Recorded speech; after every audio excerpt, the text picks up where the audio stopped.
Bienvenue à tous. On est ravis de vous retrouver pour ce Live Mail Club numéro 4.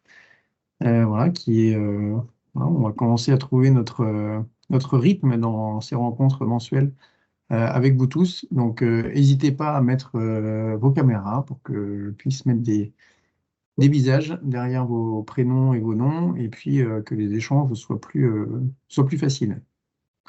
Bon, pour rappel, ce live, c'est l'occasion pour nous de nous retrouver pour discuter autour de la solution MyReport qui nous réunit tous chaque mois.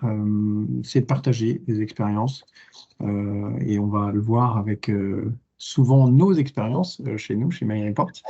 Mais on est curieux aussi de partager avec vous tous vos expériences et ce que vous exploitez avec MyReport. Donc, différents cas d'usage, des bonnes pratiques, et puis c'est un format évolutif. Donc, la dernière fois, on vous a fait partager un sondage et on va vous ressolliciter cette fois-ci aussi pour faire évoluer, enfin, faire grandir le format de ce live pour répondre toujours au mieux à vos attentes et que vous ayez toujours autant envie de revenir chaque mois.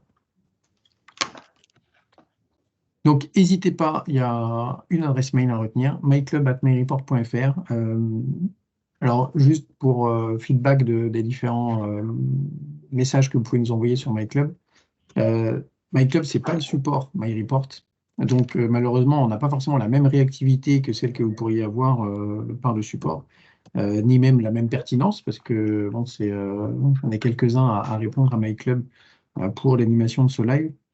Des fois, il peut y avoir des questions techniques sur des projets, etc. Donc, désolé si on n'a pas la même réactivité que le support pourrait avoir, ni la même pertinence dans nos réponses. N'hésitez pas à créer vos tickets, en tout cas pour certains, lorsque vous avez des problèmes plus bloquants ou des problèmes techniques auxquels l'équipe support pourra répondre plus facilement que nous.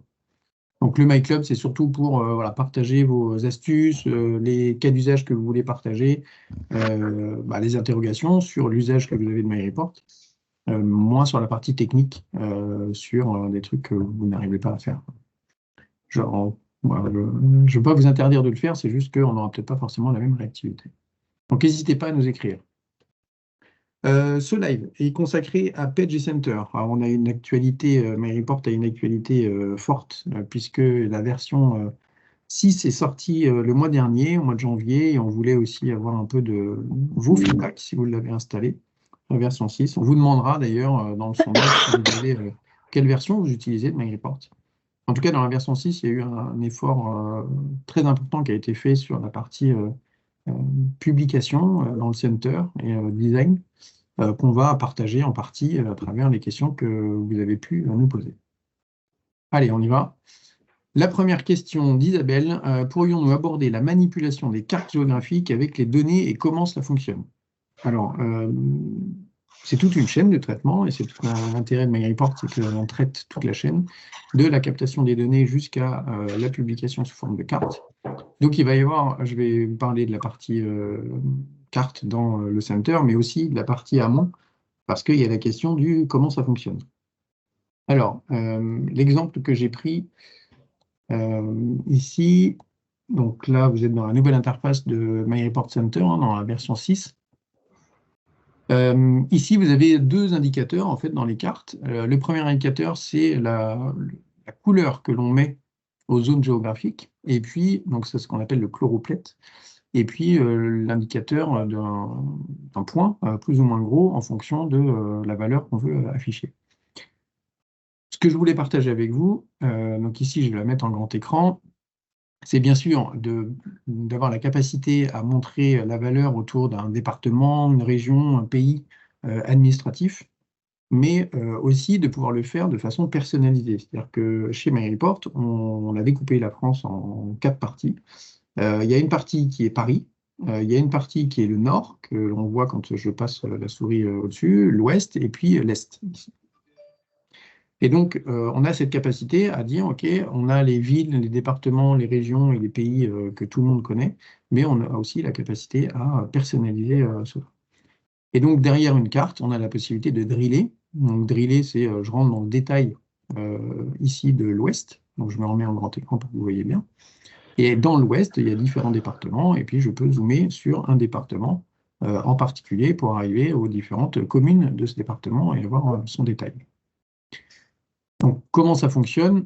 C'est assez simple, on voit la carte, et puis on peut driller dedans ou avoir du détail. Si je veux le détail, et c'est un des intérêts de la version 6, c'est que là, si je veux le détail de tout l'Ouest, je peux cliquer sur Afficher le détail, et là, j'ai l'ensemble de toutes les factures de l'Ouest sur l'année 2021 en l'occurrence.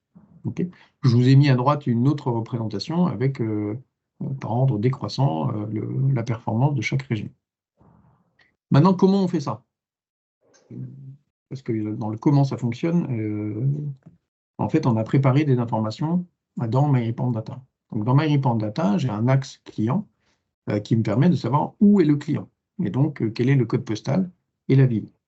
Donc là, j'ai le champ ville qui apparaît, et malheureusement, j'ai quelqu'un qui est dessus, c'est... Est-ce que Fred ou Pascal, vous pouvez dire à Ben de sortir du data pour me laisser la place? Merci. Ici, j'ai créé donc le champ, enfin, je n'ai pas créé, j'ai repris le champ ville qui est dans ma base de données, hein, et j'ai utilisé la fonction normalize non commune. Ça, on avait parlé côté data, mais je le rappelle. Donc, à partir du champ ville qui est dans la base, et il n'est pas forcément écrit comme il le faut, parce que les SINT, des fois c'est SAINT, des fois c'est ST, etc.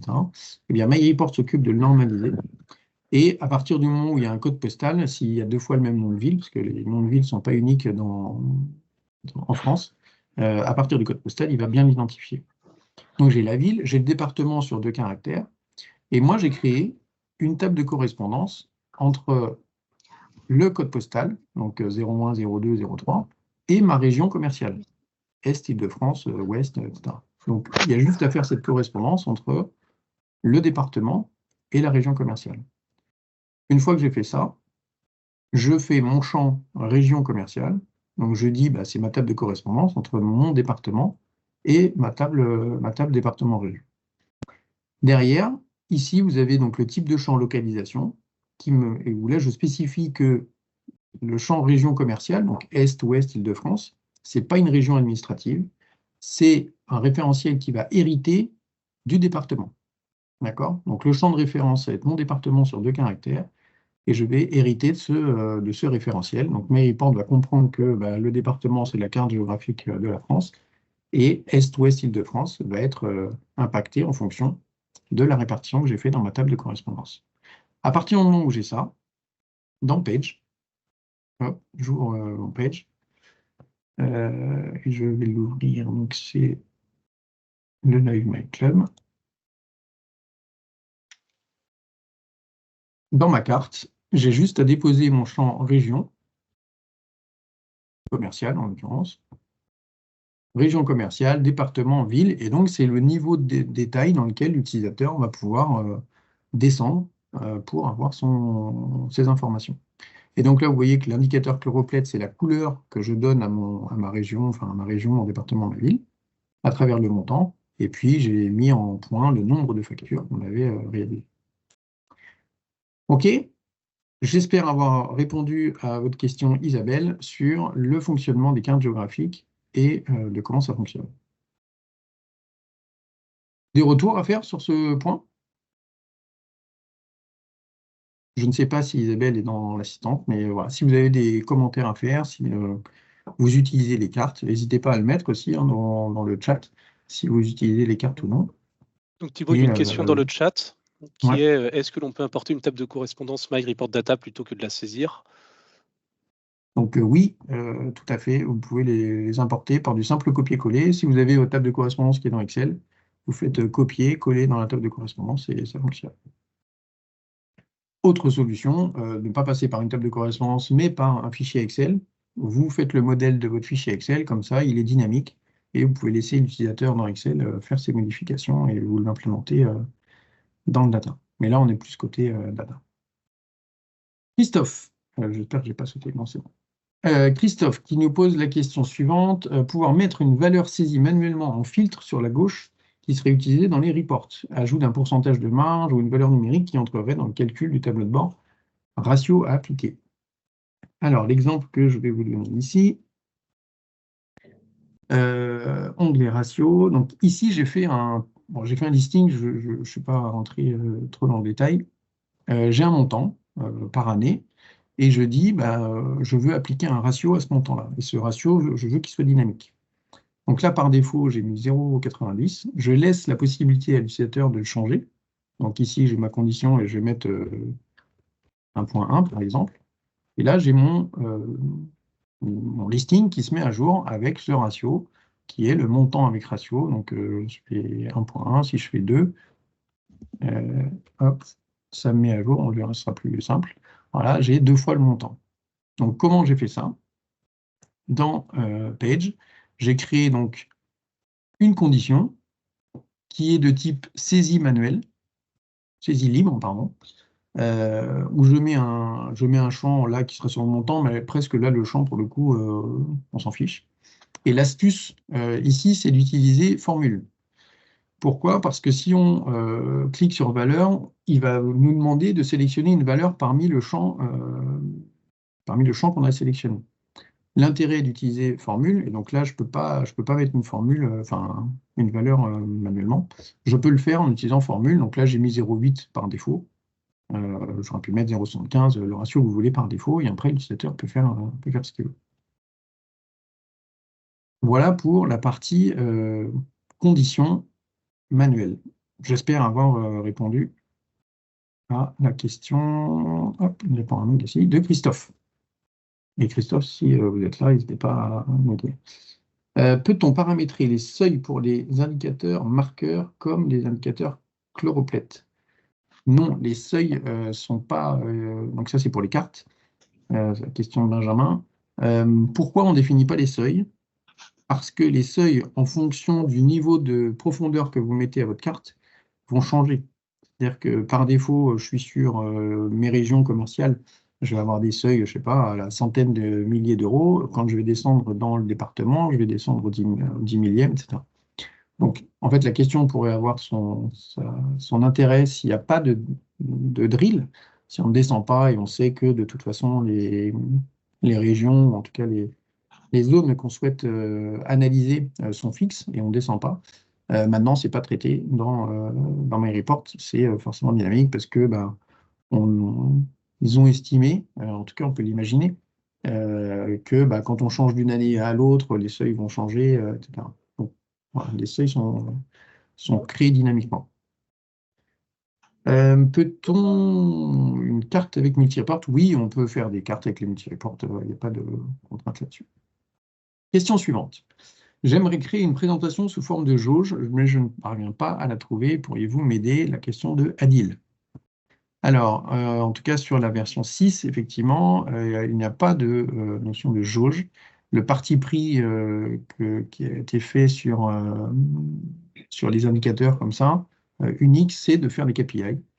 Et les KPI ont été complètement revus en version 6 et on peut non seulement ici avoir une comparaison avec un autre indicateur, mais on peut même en avoir deux. Donc typiquement, l'usage, c'est j'ai mon chiffre d'affaires, je veux le comparer à N-1 et je veux le comparer à mon objectif. Et là, sous forme de jauge, il y a souvent une jauge. Donc là, j'ai pris l'objectif. Donc pour rebondir, ici, Thibaut, excuse-moi, ouais. pour rebondir sur le KPI aussi, je pense qu'il y a tu parlais de la version 6 avec deux indicateurs, mais il y a aussi le taux de complétion qui était ajouté, qui peut répondre aussi à qui complète cette réponse par rapport à la jauge. Et en l'occurrence, là, c'est ce que j'ai affecté, c'est l'objectif. J'ai dit que avec 3,63 millions d'euros, on était à 82% de l'objectif, et non pas à moins 17,5% si on est en mode variation. Donc, le mode d'affichage, les différents modes d'affichage qu'on peut composer sous forme de jauge, c'est un histogramme. Et je vais vous montrer comment je fais cet histogramme pour représenter les ventes qui ont été faites et ce qui manque ici pour atteindre les 4,4 millions d'euros, qui est notre objectif. Et autre solution, donc là, ça permet d'avoir un objectif qui est dynamique. Si vous avez un objectif qui est statique, vous pouvez aussi utiliser l'histogramme sous cette forme. Donc là, je vais prendre une autre année, où là, on a 4 millions d'euros. Et l'année, elle a changé, mais la valeur n'a pas changé. Ici, en histogramme, vous pouvez définir une valeur cible. Et je vais vous montrer dans Page comment ça se traduit. Donc, sur les jauges, donc ici, dans Vente, dans le KPI, vous avez deux onglets maintenant. Un pour le premier indicateur de comparaison et un pour le deuxième.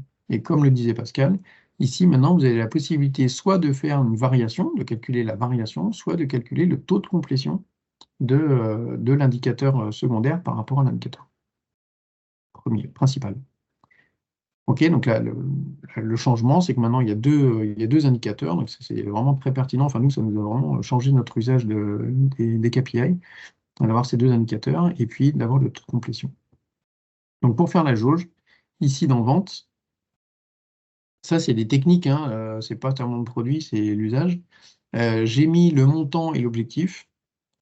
J'ai calculé le minimum entre les deux, parce que je veux que quand je suis en dessous de l'objectif, ce qui manque sont en rouge, et quand je suis au-dessus de l'objectif, ce qui est en surplus, je veux que ce soit en vert. Donc je prends le minimum entre les deux, et ensuite je calcule un champ qui me fait le plus. Donc si mon montant est supérieur, eh ben, je fais le montant moins l'objectif, ça c'est ce qui dépasse, et c'est ce que je mettrai en vert. Et ce qui est en moins, quand le montant est inférieur à l'objectif, je calcule, c'est du moins, et ça, je le mettrai en rouge. Donc, je masque mes deux premiers indicateurs. Et ensuite, dans Apparence, je viens définir que les deux premiers, donc le premier, c'est du bleu, c'est mon chiffre d'affaires. Le plus, c'est en vert, et le moins, c'est en rouge. OK. Et avec cette astuce-là, vous avez cette jauge qui apparaît sous forme d'histogramme horizontal.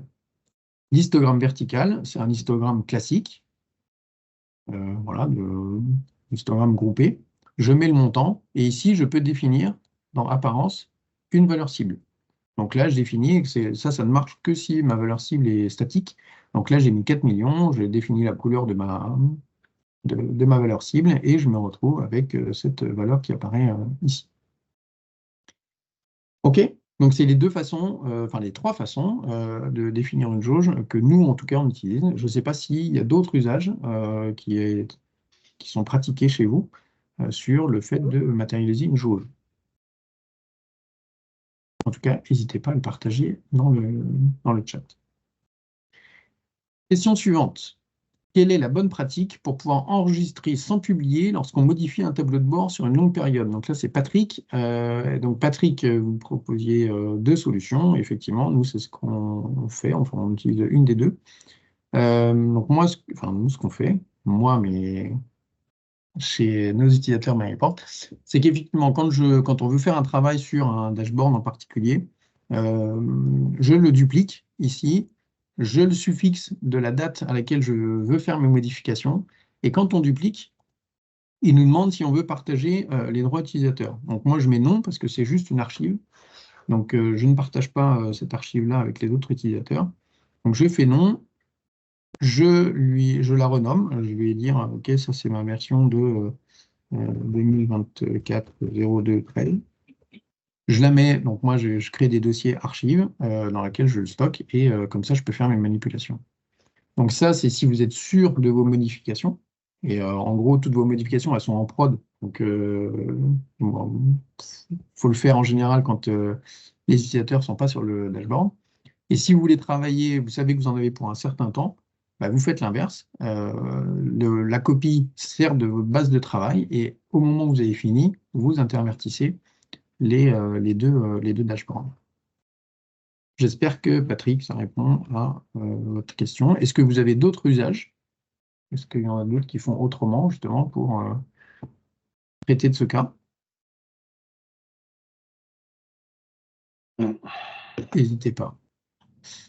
OK, pourquoi? Lorsqu'on clique sur une barre histogramme dans une série pour afficher un autre report lié, celle-ci commence par s'afficher seule, et il faut recliquer pour avoir la mise à jour du report lié. Cela se comporte comme lorsqu'il y a un drill alors qu'il n'y en a pas. C'est Patrick aussi qui nous remonte cette info. C'est Arthur Savio qui nous avait remonté qu'il y avait un problème, un dysfonctionnement dans le center, effectivement, quand il y avait quand il y avait un tri personnalisé ou un tri sur indicateur. Effectivement, maître détail pouvait avoir un comportement surprenant.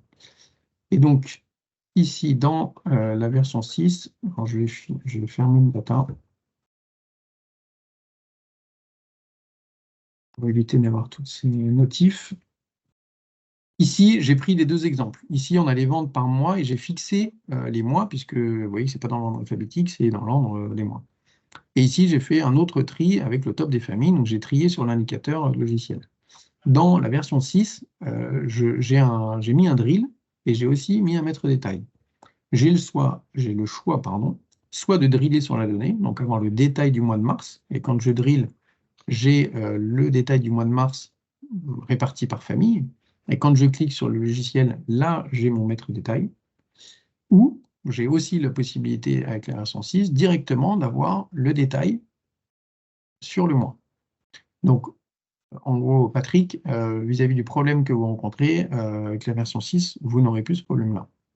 Et vous avez surtout la fonctionnalité supplémentaire de pouvoir driller ou afficher le détail directement d'un clic. On n'est plus obligé de descendre au niveau le plus fin dans le drill. Et de la même manière, ici, si je veux le détail du logiciel, je peux l'afficher ici. OK?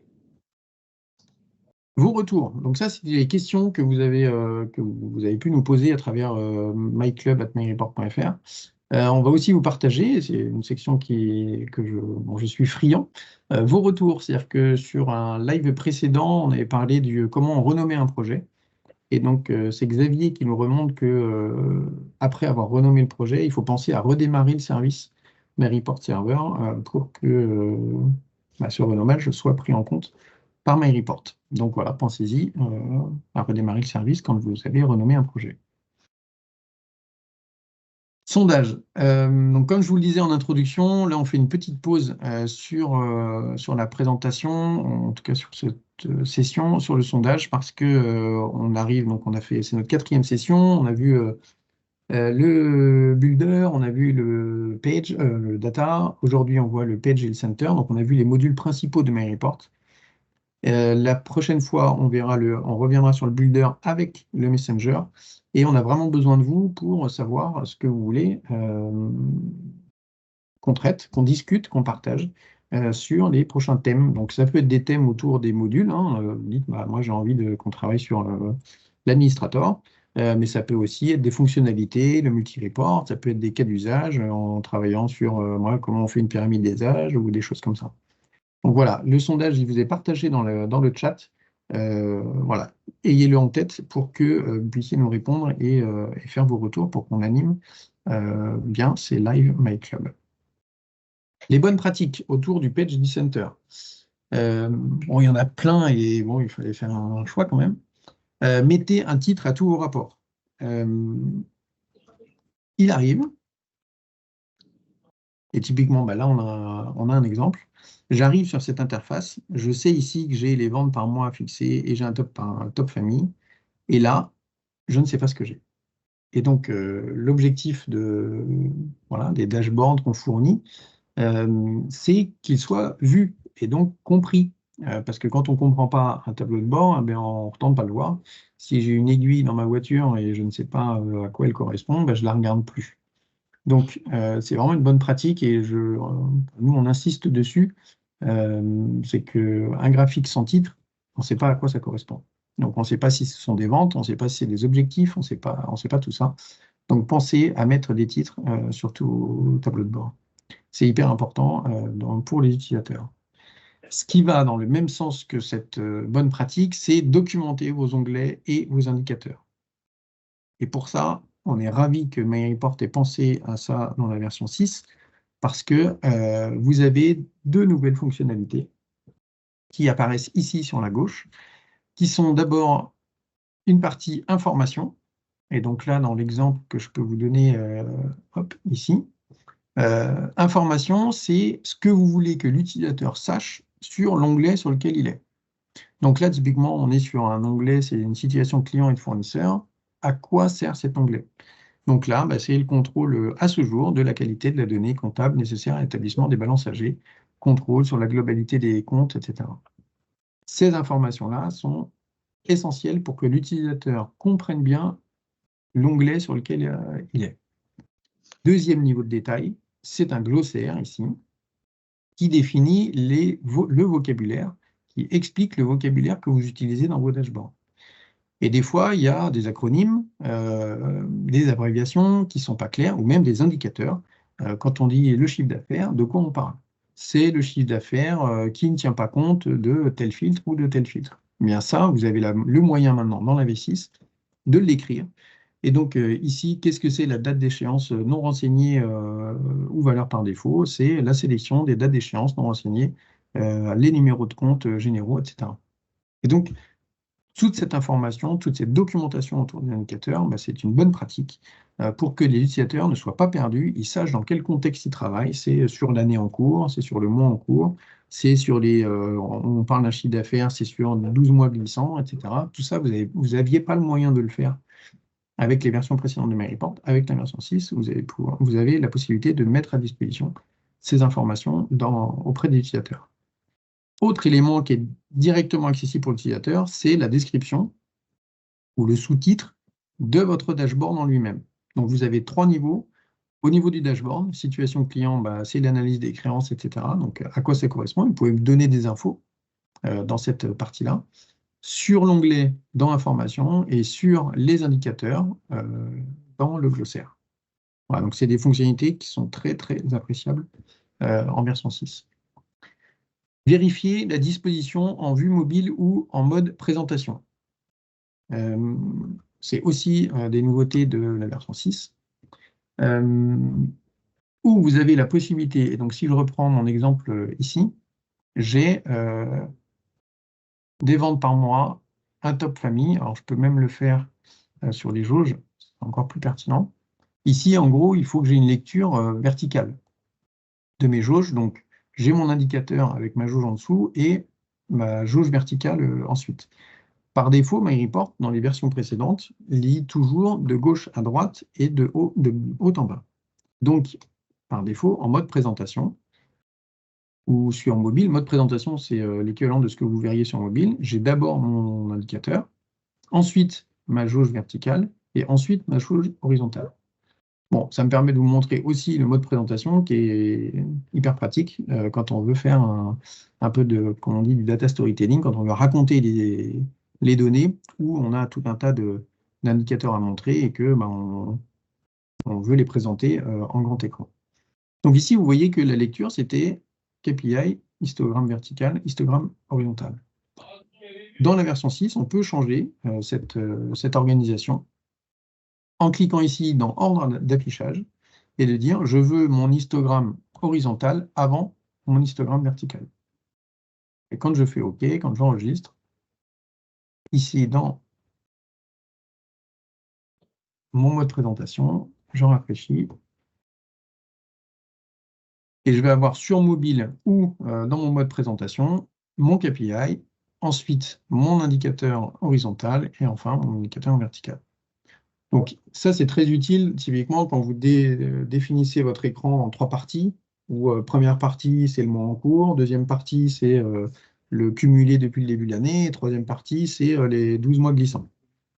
Souvent, on a des indicateurs comme ça qui se présentent verticalement et vous voulez les afficher les uns après les autres.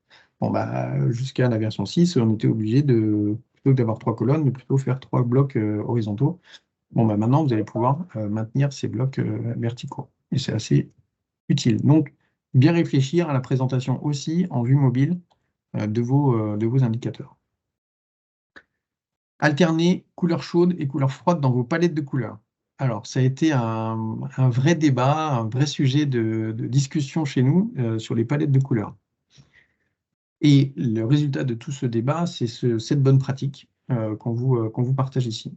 Dans la version 6, vous avez différents niveaux de palette de couleurs. Vous avez une palette de couleurs sur le projet. Donc ça, c'est la palette qu'on vous fournit par défaut avec la version 6. Et donc, vous voyez, c'est couleur froide, couleur chaude, couleur froide, couleur chaude, couleur froide, couleur chaude.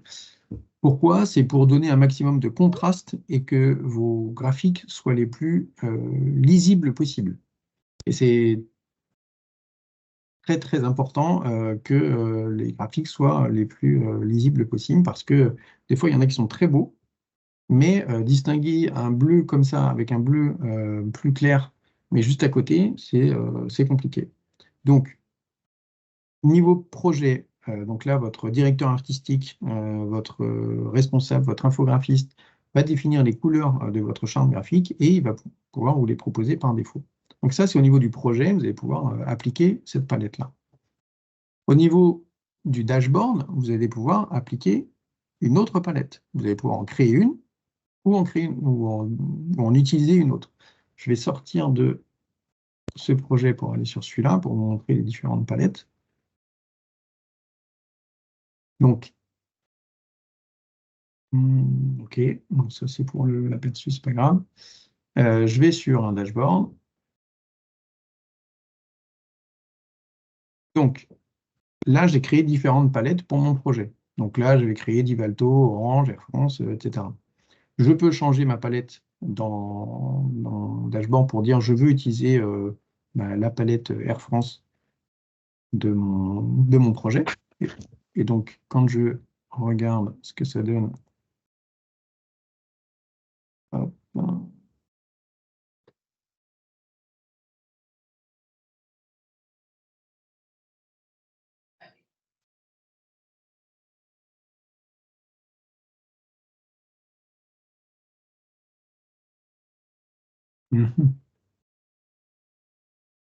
pardon, hop,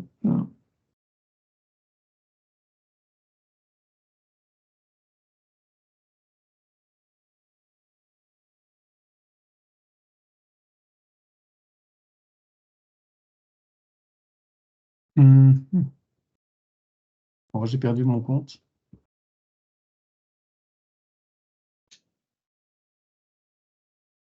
Bon, c'est pas grave, faudra que je vous montre autrement, c'est bizarre.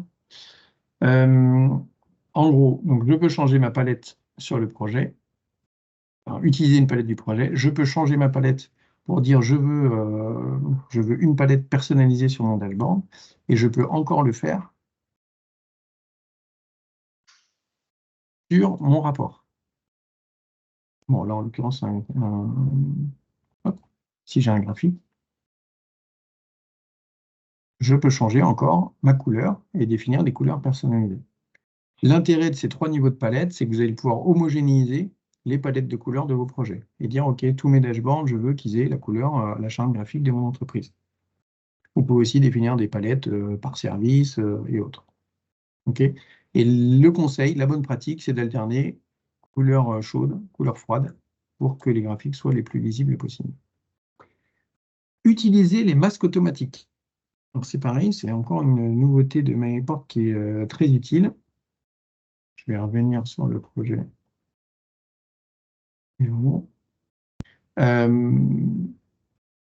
Dans les KPI, mais partout dans les graphiques, vous avez un masque auto maintenant dans les indicateurs. Donc, je vais prendre le Live My Club. Les ratios, par exemple. Non, je ne vais pas prendre les ratios, c'est une partie dans les jauges.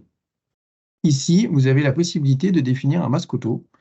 Et ce qui est super dans ce masque auto de la V6, c'est qu'il va gérer les passages de milliers. Donc, on n'est pas obligé de dire je veux des kilos euros ou des millions d'euros ou des milliards d'euros ou des euros. C'est que c'est lui qui va gérer automatiquement le bon niveau pour mettre la virgule.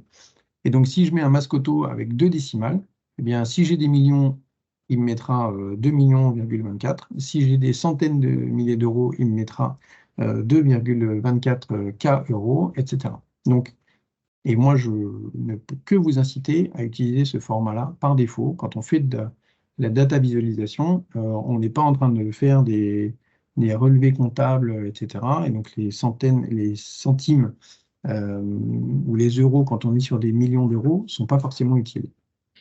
Donc là, le résultat de ce type de masque, c'est qu'ici, il gère automatiquement le 5,37 millions d'euros.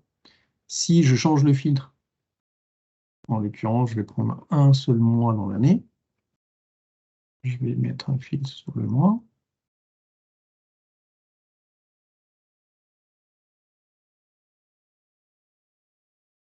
hein, le mois de janvier, si je valide, ici,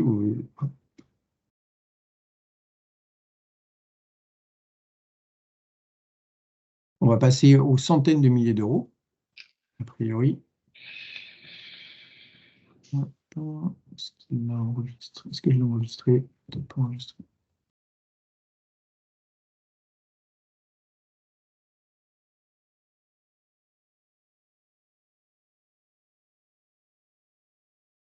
Voilà, et là, il a géré automatiquement le passage en kilo euros. Donc, voilà, moi, je vous invite, partout où vous avez des KPI, à mettre le masque auto, et même partout, hein, même dans les graphiques, etc. Vous voyez que c'est plus propre que d'avoir 5,500 000 euros dans vos ordonnées. Dernière bonne pratique, c'est les KPI en haut et les listings en bas. Donc, on a vu des fois des dashboards avec voilà, des KPI au milieu, des graphiques au-dessus, etc. Dans le sens de lecture, après, il peut y avoir des cas particuliers, hein, mais dans le sens de lecture, c'est plutôt une vision très globale en haut, donc des KPI, en disant, bon, bah, OK, mon chiffre d'affaires, c'est celui-là, et derrière, je vais l'analyser, de quoi est constitué mon chiffre d'affaires, comment est réparti mon chiffre d'affaires, et ça se voit plutôt en bas, et puis quand on va rentrer véritablement dans le détail, et c'est exactement ce qu'on peut avoir ici typiquement, j'ai une vision globale de ma carte, et quand je vais rentrer dans le détail, j'ai mon listing en bas. Donc voilà, c'est une bonne pratique, c'est les KPI en haut, des graphiques au milieu et les listings en bas. Est-ce que vous avez d'autres bonnes pratiques que vous voulez partager? Comme celles que l'on a pu partager ici. Est-ce que vous découvrez des choses? Est-ce qu'il y a des choses que vous connaissiez et que vous saviez? N'hésitez pas à interagir.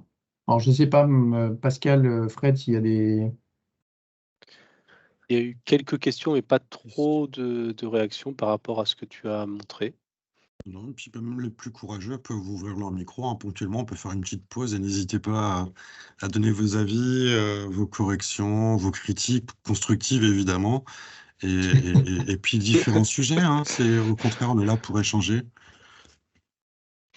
Quel est le niveau de debug de la V6? On peut y aller sans risque. Alors, juste pour info, bon, c'est une question qui est fréquente hein, quand il y a une nouvelle version qui sort, Tout à fait. qui est légitime aussi. Sachez que la V6, ça fait 6 mois, nous, qu'on l'éprouve, qu'elle est éprouvée chez nous et chez des clients testeurs, en fait, hein. Jamais une version MyReport est sortie avec autant de retours et autant de mise en pratique. Donc, voilà, nous, ce qu'on peut vous dire, c'est que ça fait maintenant 8 mois, hein, parce que depuis juillet, elle est en production chez nous. Voilà, donc vous pouvez y aller de façon assez sereine. Et il est actuellement déployé chez 250 comptes. Sur une version en 3 semaines de sortie, c'est voilà, pour un produit on-premise. C'est assez rapide en fait, voilà, on aimerait bien que ça soit plus rapide, évidemment. Bon, il y a à peu près 10% de nos clients là, qui sont en V6, et donc c'est ce qu'on vous demandera dans le sondage, savoir si vous êtes en V6. Il y a Mathieu Chavriacouti qui a levé la main, il peut peut-être répondre dessus. Après, il y a Odile Grébeau. Mathieu, peut-être Mathieu. aussi. C'était sur le retour de la stabilité. Moi, c'est quelque chose. J'avais peur de ça aussi et j'ai été vraiment très, très agréablement surpris parce qu'on l'a déployé sur l'intégralité de nos environnements. Et alors que ce soit dans la phase de déploiement où ça a été vraiment du suivant ou dans la phase d'exploitation, le produit est extrêmement stable. À date, on a quand même une centaine d'utilisateurs dessus et on a aucun effet de bord constaté. Au contraire, c'est un régal. Cool. Merci Mathieu pour le retour. Ok, bon, Pascal, Fred, je compte sur vous pour me remonter s'il y a des infos et merci pour vos retours dans le chat qu'on regardera avec attention. Des astuces MyReport concernant le center, donc les listings en plus petit pour exploiter le plein écran. Effectivement, je le fais maintenant parce que c'est presque un réflexe. Vous avez la possibilité dans le center, sur la version 6, de mettre en plein écran n'importe quel indicateur. Donc là, j'avais fait sur la carte, on peut le faire sur un histogramme, on peut le faire sur tous les éléments d'un tableau de bord.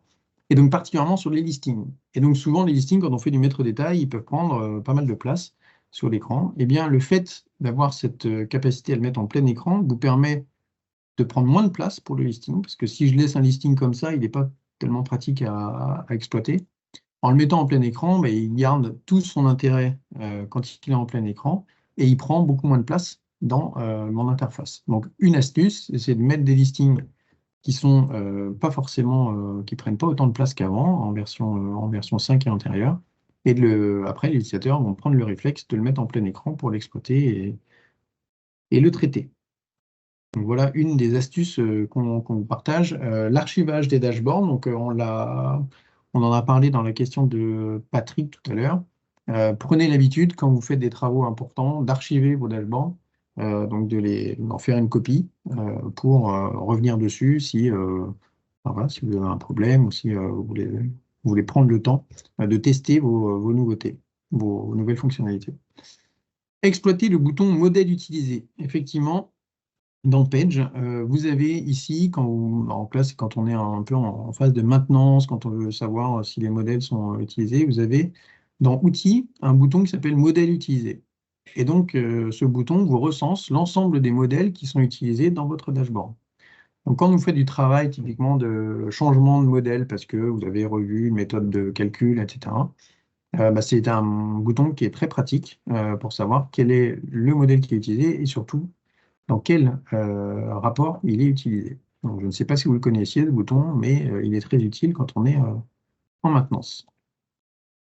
Rendre un dashboard accessible à tous les utilisateurs, c'est pareil, quand vous avez entre guillemets, des dashboards un peu publics. Nous, on a le dashboard, alors le portail, il faut qu'on le renomme MyReport, et en l'occurrence, je l'ai dépublié aujourd'hui, mais quand vous avez un rapport que vous voulez publier à tous vos utilisateurs, vous avez simplement, pardon, c'est pas ce bouton, c'est le bouton partage, vous avez une coche accessible à tous les utilisateurs MyReport Center BE. Donc, quand voilà, c'est des chiffres, on va dire, publiables à tout le monde, vous n'êtes pas obligé de définir les groupes qui vont accéder à ce rapport. Vous pouvez donner un accès, entre guillemets, public à tous les utilisateurs de votre société. Dernière astuce qui est assez intéressante, c'est exploiter les périodes avec l'axe temps. Donc, on pourra rentrer dans le détail si vous le souhaitez, mais un intérêt je vais vous montrer comment ça se matérialise. Ici, typiquement, on est dans l'extension monitoring. Donc, à chaque fois que vous utilisez MyReport Center, vous avez tout un ensemble de logs qui est fait autour de l'usage qui est fait de MyReport dans votre entreprise. On matérialise tous ces logs-là à travers une extension, donc un rapport, un dashboard, monitoring des usages, et dans lequel vous pouvez faire des analyses pour savoir sur les 7 jours glissants. Et donc, c'est ça l'astuce, c'est de proposer à l'utilisateur différentes périodes de temps. Donc, soit je veux toutes les périodes, soit je veux le mois précédent, le mois courant, hier, aujourd'hui, etc. Donc ça, pour les utilisateurs, c'est assez pratique parce qu'ils ne se posent pas trop de questions de savoir c'est du date à date, mais c'est la semaine qui vient de se passer. Donc, si vous voulez qu'on rentre plus dans le détail sur comment on fait un filtre de ce type-là, ça pourra faire partie de vos réponses dans les thèmes que vous voulez aborder, parce que il y a un petit peu de travail côté data, mais vous verrez que ce n'est pas compliqué, mais voilà, c'est très utile pour les utilisateurs. Et donc là, je rebondis maintenant sur l'extension monitoring. Je ne sais pas si vous l'exploitez, mais l'extension monitoring, c'est juste une extension à intégrer chez vous. Vous l'avez, elle est gratuite, elle est proposée par défaut dans MyReport, qui vous permet de savoir qui utilise MyReport, qui utilise la plateforme et sur quoi, quand, etc. Donc là, vous voyez que, en tout cas chez MyReport, sur les 7 jours glissants, il y a 84 utilisateurs qui se sont connectés à la plateforme. Ici, par tri décroissant, c'est notre consultant BI qui est un forcené autour de MyReport, donc il utilise le plus. Sur quels sont les modèles qui sont utilisés. Donc quand je clique dessus, je sais sur quel modèle il a... Hop, pardon.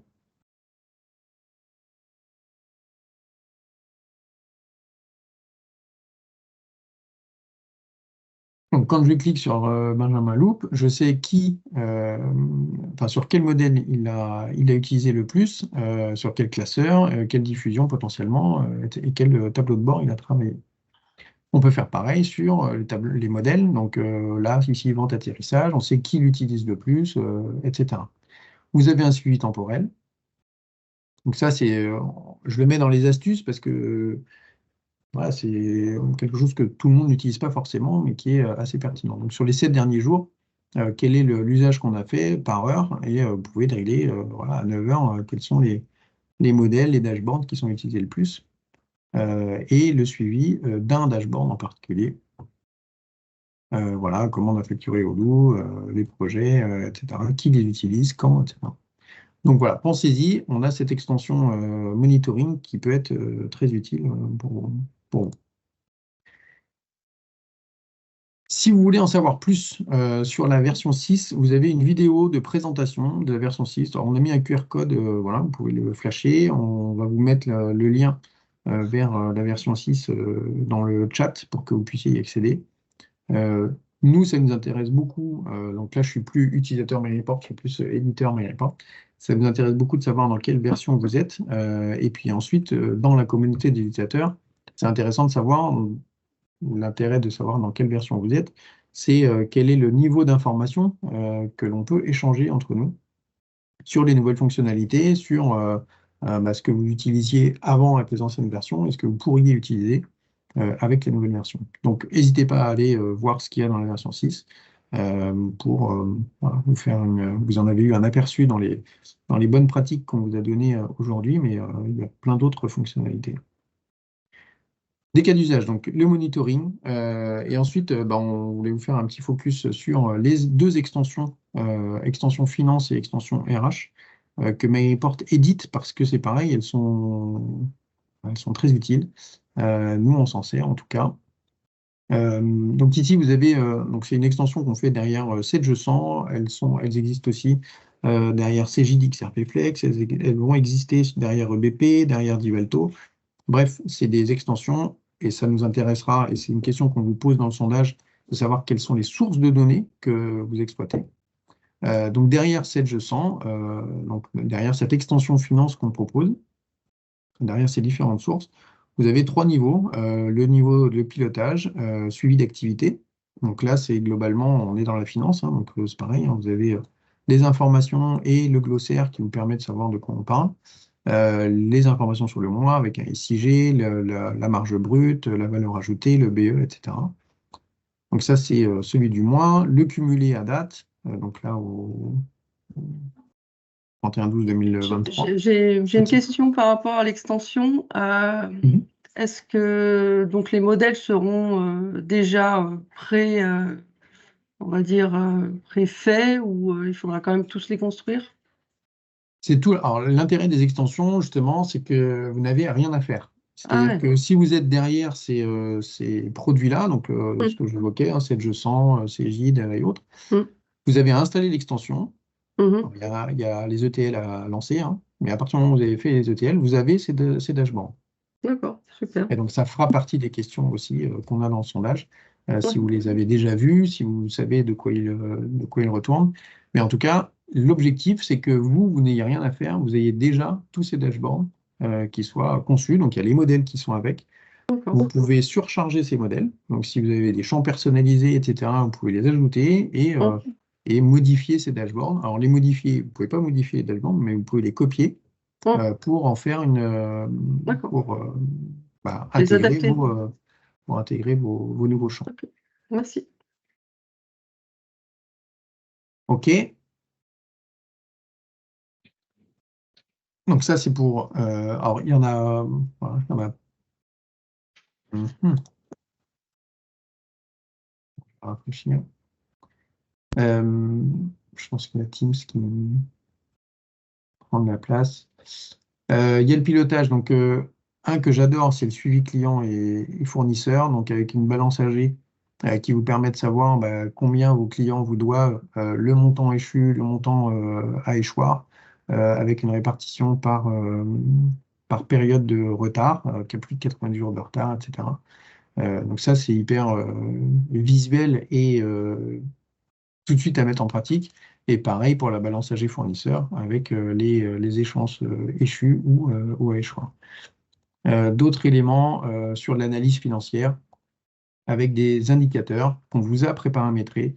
Donc voilà, il y a le SIG, mais des ratios qui peuvent être demandés par des banques, hein, souvent, avec le levier d'exploitation, le taux de marge brute, les taux de valeur ajoutée, etc., qui permettent souvent d'être équipés face à des indicateurs que nos banques, nos actionnaires, nos comités de direction peuvent nous demander sur la santé de l'entreprise.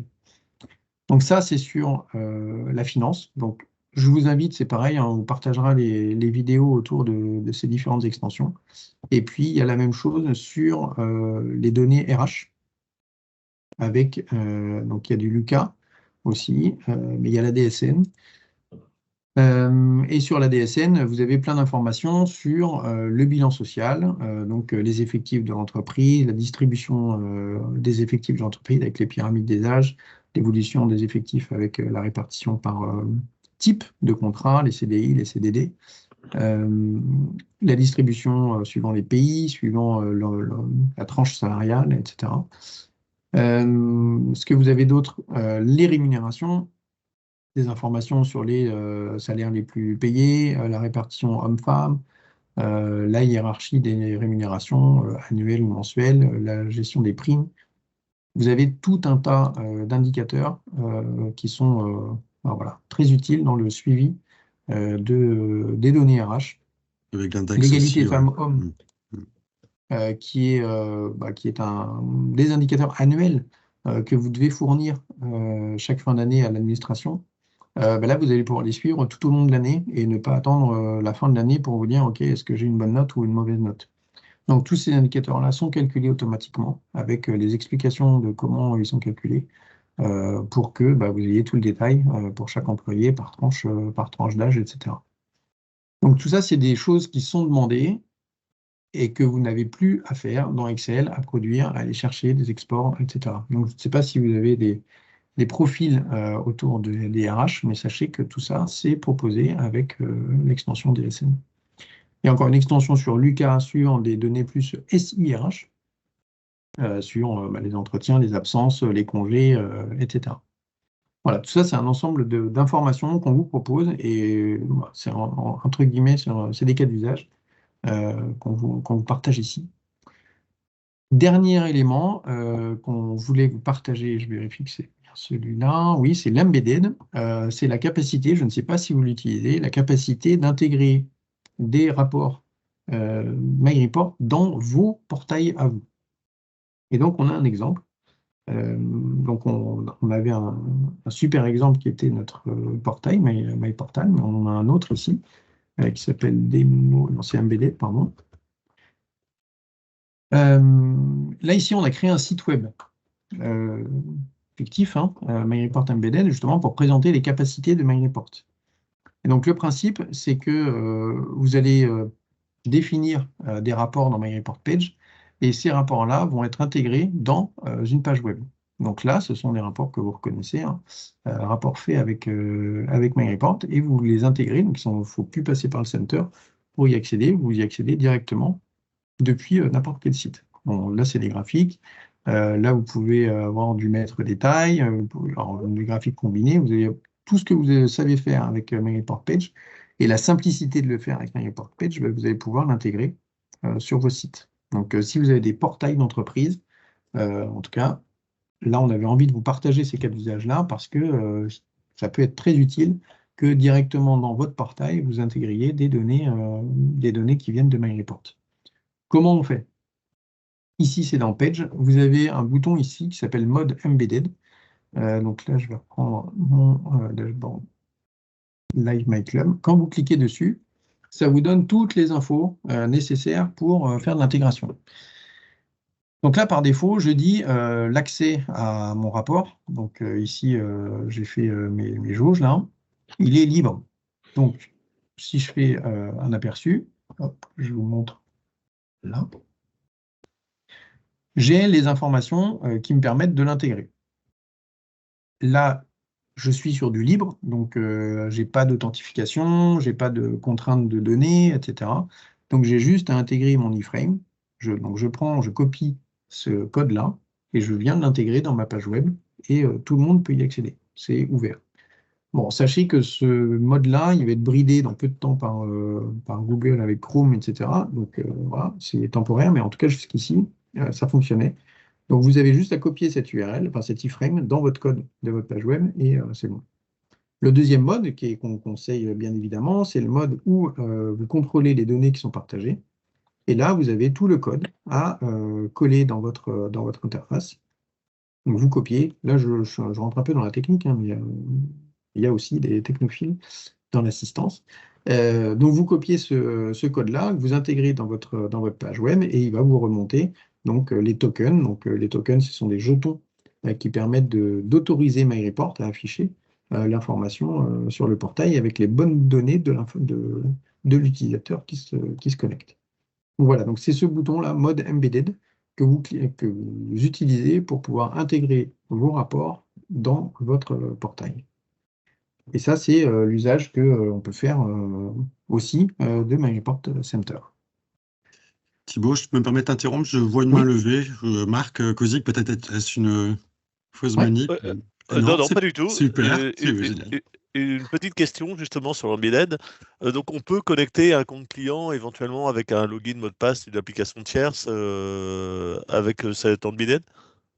Alors, le login et le mot de passe, vous n'allez pas le passer dans l'URL. Hein. Enfin, on ne vous conseille pas de le faire, hein, mais c'est justement avec le mode authentifié. Ça vous permet de définir le login qui va se connecter et surtout les autorisations que vous donnez à cet utilisateur. Donc, D'accord. en Et le gros, flux.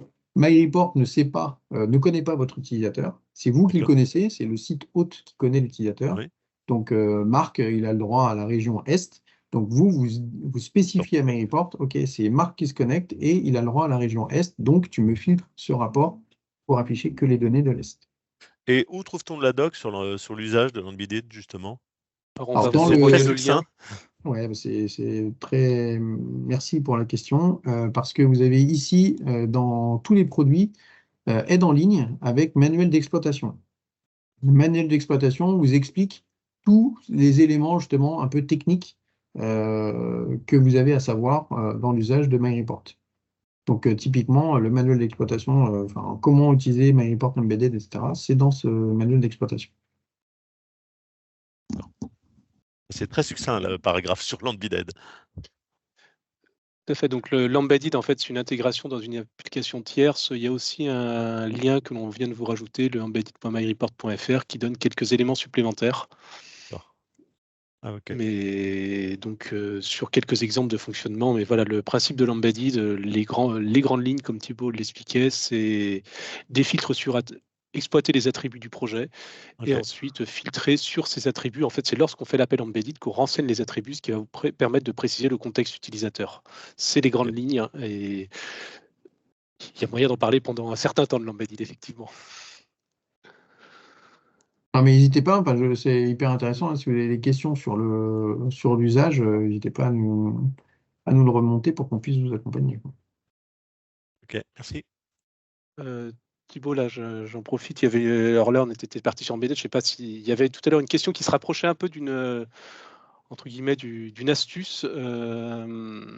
C'était il y a quelques minutes et après, bon, ça a enchaîné. C'était sur un utilisateur qui a mis en place des tableaux de bord dans Excel qui sont diffusés via Messenger. Et la question, c'était est-ce qu'il y a une astuce pour migrer simplement ces reports vers Page Center?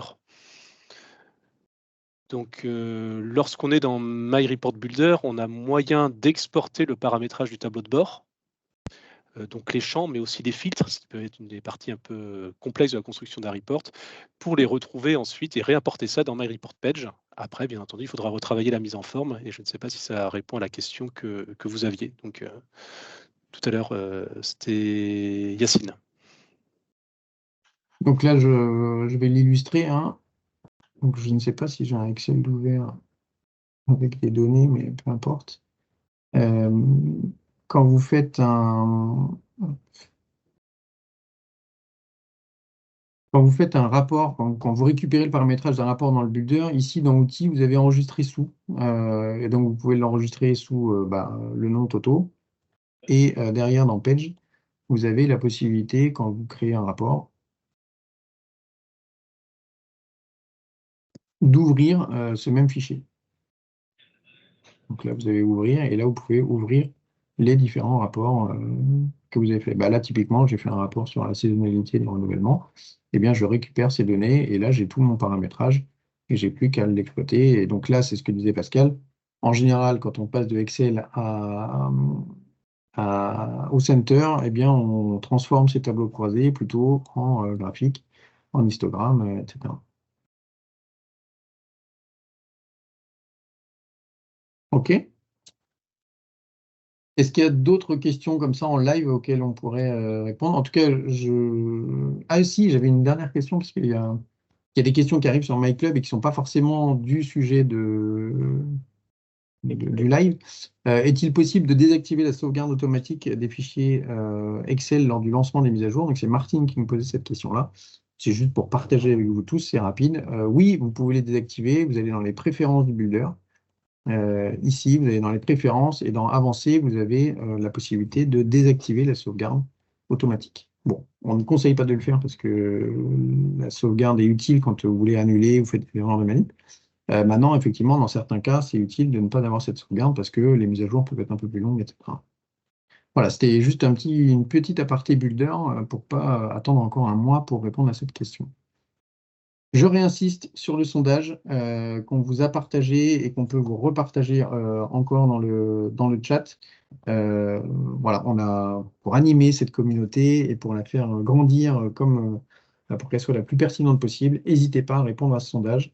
C'est sur vos usages, sur les retours aussi des sessions qu'on fait tous ensemble, pour qu'on soit le plus pertinent possible et qu'on anime cette communauté de façon pertinente. L'agenda du Live Make Club, vous pouvez y Excusez-moi, accéder. moi j'ai une toute Ouais. petite question. Ouais. Il y a une nouvelle fonctionnalité dans la version 6 qui est la possibilité d'exporter en PDF un report Ouais. dans Page. Est-ce qu'il est envisagé d'avoir une possibilité d'exporter tous les onglets dans un PDF? J'ai quelques entrées chez MyReport et je sais que cette fonctionnalité doit évoluer. Voilà. D'accord. Mais Je sais. effectivement, pour le moment, elle n'exporte que l'onglet actif. Ce qui est déjà une bonne avancée, parce qu'il y en avait Oui, plein qui faisaient des copies d'écran. Mais oui. effectivement, on sait les voies de progrès qu'il y a derrière cette fonctionnalité. Au même titre que je crois qu'il y avait une question de Thibaut qui parlait de ça, de l'export PDF et de savoir s'il était diffusable via le Messenger. Ce n'est pas le cas aujourd'hui.